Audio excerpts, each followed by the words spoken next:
என்னப்பா பலாப்பழம்லாம் சாப்பிட்டுட்டு கொட்டையை காய வச்சு எடுத்து வச்சுருக்கீங்களா? அப்போ இந்த மாதிரி ஹாஃபாக கட் பண்ணி தோலை உரித்து எடுத்து வச்சுக்கோங்க. இதில் நம்ம சூப்பரான ஒரு பலாக்கொட்டை ட்ரை ரோஸ்ட் தான் பண்ண போகிறோம்.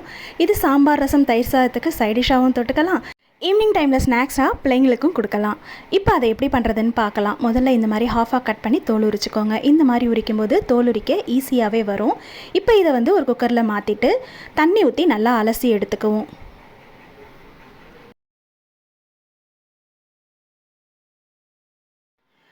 இப்போ கழுவி எடுத்த பலாக்கொட்டையில் கொஞ்சமாக உப்பு சேர்த்து அது வேகிற அளவுக்கு தண்ணி ஊற்றி குக்கரில் ஒரு 3 விசில் வச்சு எடுத்துக்கலாம்.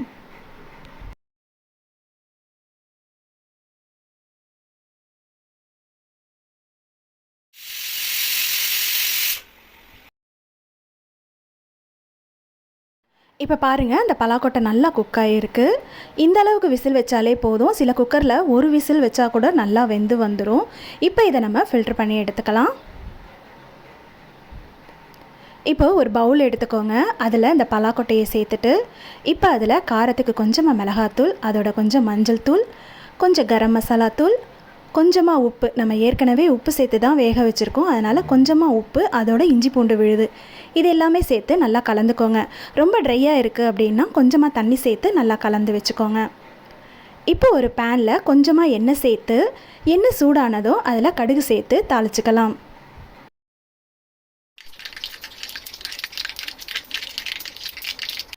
கடுகு நல்லா தடக்கு படக்குன்னு பொரிஞ்சு வந்ததுக்கப்புறமா கருவேப்பிலை, பூண்டெல்லாம் சேர்த்து நல்லா பொரித்து எடுத்துக்கலாம்.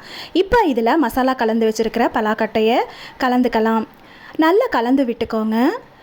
கொஞ்சம் ட்ரையாக இருந்துச்சுன்னா கொஞ்சம் தண்ணி தெளித்து கூட நல்லா கலந்து விட்டுக்கோங்க. இப்போ இதை மீடியம் ஃப்ளேம்லேயே வச்சு ஒரு 5 நிமிஷம் போல் அப்படி இப்படி பெரட்டி எடுத்திங்கன்னா அருமையான பலாக்கொட்டை ட்ரை ரோஸ்ட் ரெடி ஆயிருச்சு.